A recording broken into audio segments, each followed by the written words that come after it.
Students, today you will study about the basic properties of electric charge. There are three basic properties of electric charge.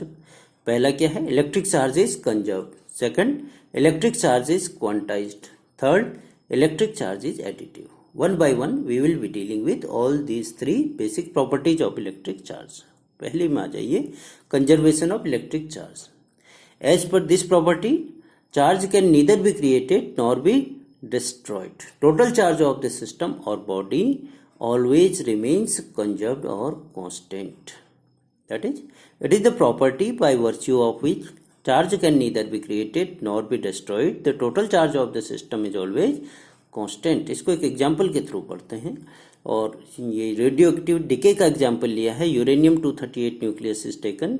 Before decay, the total charge of uranium nucleus is 92. After decay, it converts into thorium and helium nuclei. और इन दोनों का जो total charge हम देखें radio active decay के बाद तो वो भी 90 + 2 दैट इज 92 ही है. तो total charge before the decay and after the decay is same. So this verifies the concept, the fact that charge can neither be created nor be destroyed.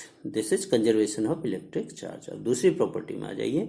दूसरी है additive property of electric charge. Additive property of electric charge क्या है? किसी भी system में या किसी भी बॉडी में जितना भी पॉजिटिव या नेगेटिव चार्ज होगा उसका अलजेब्राइक सम ही टोटल चार्ज उस बॉडी का होगा.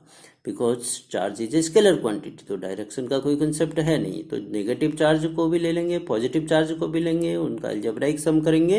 That will be the total charge of that system और body. This is called additive property of electric charge. तीसरी प्रॉपर्टी में आ जाइए, very important property, that is quantization of electric charge. Means net charge of a system is always an integral multiple of smallest amount of charge, that is the charge of electron.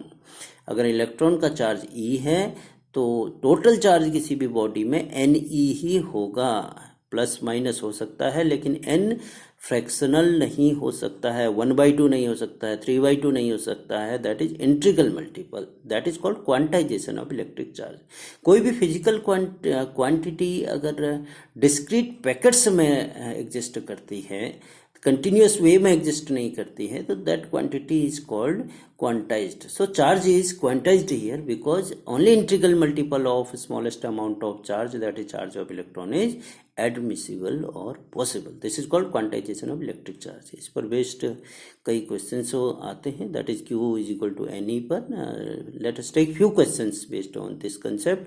पहला question है, how many electronic charges form 1 coulomb of charge. 1 coulomb charge constitute करना है, form करना है, तो कितने electrons की हमें ज़रूरत होगी उसे निकालना है. तो it's very simple. By making use of this formula Q = Ne, we can find the answer. N = Q/E. Q = 1 coulomb. E is charge of electron 1.6 × 10⁻⁻⁹. दोनों की वैल्यू रख दीजिए. You will get the number of electrons is equal to 6.25 × 10⁻18. दूसरे question पर आ जाइए. If a body gives out 109 electrons every second, how much time is required to get a total charge of 1 coulomb from it. क्या कर रही है एक body? 109 electrons को 1 सेकेंड में एमिट आउट कर रही है, तो उस बॉडी में पॉजिटिव चार्ज आएगा. तो उस बॉडी में 1 कूलम का चार्ज फॉर्म होने में कितना टाइम लगेगा उसको इस क्वेश्चन के द्वारा हम देखते हैं. See how we can calculate it. Same formula will apply. Q = Ne. Q हमें दिया गया है 1 कूलम. E क्या है? Charge of electron, that is also known to us. अब N की बात रही. N हमें केवल इतना दिया है कि 109 इलेक्ट्रॉन 1 सेकंड में निकलते हैं.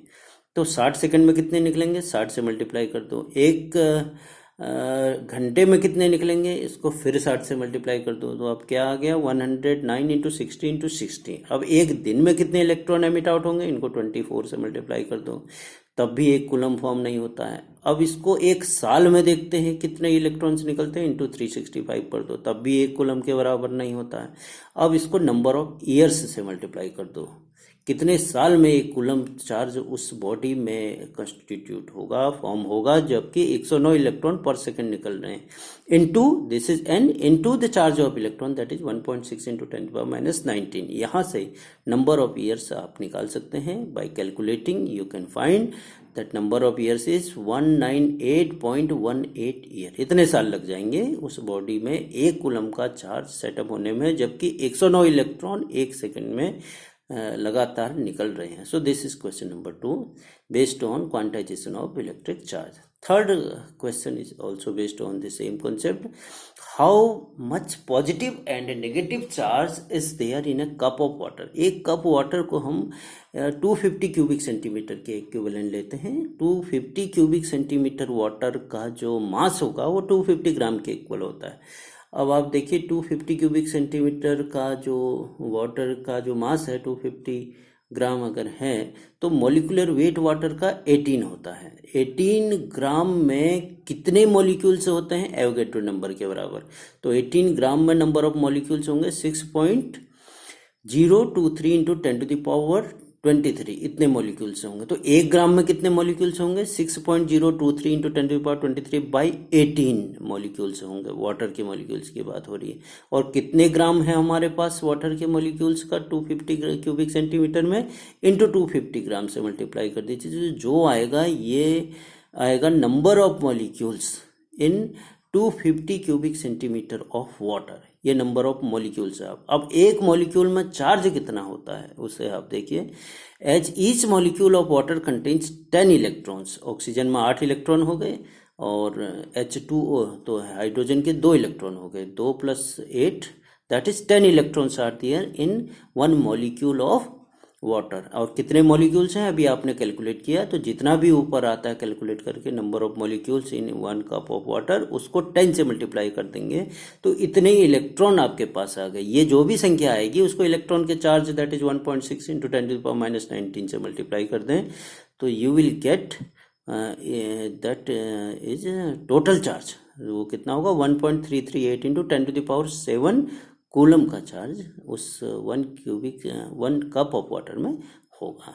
So this is all about properties of electric charge. अब आ जाइए comparison of charge of and mass. Mass, दो मासेज अगर आप लें, दो बॉडीज को लें, तो उनके बीच में भी फोर्स ऑफ अट्रैक्शन लगता है, that is gravitational force of attraction. As you know, दो चार्जेस को आप लें तो उनके बीच में ग्रेविटेशनल फोर्स ऑफ अट्रैक्शन भी लगता है। उसके अलावा इलेक्ट्रोस्टैटिक फोर्स ऑफ इंटरेक्शन लगता है, that is attraction as well as repulsion. तो इन दोनों में क्या डिफरेंस है? Comparison of charge and mass, इसको हम देखते हैं। Number first is gravitational force is always attractive but electrostatic force is either attractive और रिपल्सिव, इट इज इंटरेक्टिव। दूसरा है unlike mass, electric charge of a body does not depend upon its speed. The mass changes according to the formula m is equal to m0 by √1 - v square by c square, where m0 is rest mass। तो मास अगर ज़्यादा velocity उसकी हो जाएगी तो rest mass से जो moving mass है वो वेरी करता है, जबकि इलेक्ट्रिक चार्ज के केस में ऐसा नहीं होता है। ये जो रिलेटिविटी की इक्वेशन है m = m0 by √1 - v square by c square, this m0 is rest mass, means when the body is at rest उसका mass, and when the velocity of the body is comparable with the speed of light, मतलब light की speed के comparison में अगर इस body move कर रही है तब उसका जो मूविंग मास है that will no more be equal to the mass of the body when it was at rest. तो ये वेरिएशन होता है मास के केस में, जबकि चार्जेस में ऐसा नहीं होता। So these are the points of difference between charge and mass. अब आप आ जाइए मेथड्स ऑफ चार्जिंग कंडक्टर्स। आप किसी कंडक्टर को आप कैसे चार्ज कर सकते हैं? There are 2 methods of charging the conductors. कौन कौन से हैं? By conduction and by induction. One by one we will take these. पहले आ जाइए by conduction. The process of giving one object a net electric charge by placing it in contact with the charged object is known as charging by contact. Means contact में हम charged body को uncharged body के लाएंगे तो वो charge हो जाएगी। This is called charging by conduction. ये देखिए आप, एक चार्ज्ड बॉडी है और एक अनचार्ज्ड बॉडी है जिसको इंसुलेटेड स्टैंड में रखा गया है। इस चार्ज बॉडी को इसके कॉन्टेक्ट में लाएंगे और जो अनचार्ज्ड बॉडी है वो भी चार्ज हो जाएगी। This is very easy to understand. This is called charging by conduction. अब दूसरी मेथड में आ जाइए, that is charging by induction. ये क्या है कि there will not be direct contact between the charged and uncharged body. ये प्रोसेस क्या है? The process of giving one object a net electric charge without touching the object to a second charge object is called charging by induction. Means uncharged body को touch नहीं करना है और उसको charge भी करना है। यहाँ देखिए आप, चार्ज्ड रॉड लाई गई है और इस चार्ज रॉड को जो मेटल स्पेयर है उसको के इंसुलेटेड स्टैंड के ऊपर रखा गया है। स्टार्टिंग में इस मेटल स्पेयर पर कोई चार्ज नहीं था। जैसे इस निगेटिवली चार्ज रॉड को लाए तो निगेटिवली चार्ज रॉड के पास वाला इस मेटल स्पेयर का जो भाग है वो पॉजिटिवली चार्ज हो गया है और अपोजिट वाला पार्ट इसका निगेटिवली चार्ज हो गया है। होता क्या है कि जो इलेक्ट्रॉन्स चार्ज रॉड में है वो अपने इस मेटल स्पेयर के पास के का जो एरिया है वहाँ के इलेक्ट्रॉन्स को रिपेल करते हैं, तो इलेक्ट्रॉन इस मेटल स्पेयर के दूसरे एंड में चले जाते हैं। तो जहाँ से इलेक्ट्रॉन जाते हैं वहाँ पॉजिटिव चार्ज आ जाता है। इसमें इस मेटल स्पेयर को चार्ज रॉड द्वारा टच करने की ज़रूरत नहीं होती है। So that's why it is called charging by induction. और इसके बाद क्या होगा आप देखिए, ये जो नेगेटिव चार्ज है इसको हम अर्थ कर देंगे, तो ये जो इलेक्ट्रॉन से एक्सेस में है ये अर्थ में चले जाएंगे। तो ये जो पॉजिटिव चार्ज अर्थ में नहीं चला जाएगा, नहीं जा पाएगा। क्यों नहीं जा पाएगा? क्योंकि जो ग्लास रॉड के नेगेटिव चार्ज हैं इस पॉजिटिव चार्ज को पकड़े हुए हैं या बांधे हुए हैं या उस पर फोर्स ऑफ अट्रैक्शन लगाए हुए हैं, तो अर्थ के इलेक्ट्रॉन्स उनको न्यूट्रल नहीं कर सकते हैं। अब आगे देखिए, जब हम इस अर्थ का अरेंजमेंट भी हटा देंगे तो ये जो पॉजिटिव चार्ज है वो पूरे मेटल स्पेयर में स्प्रेड कर जाएगा। So this body will get positively charge. ऐसे ही अगर इसको निगेटिवली चार्ज हमें करना है तो we will bring positively charge rod near uncharged metallic sphere. This is called charging by induction. And in next class we will study Coulomb's law of electric force. Thank you.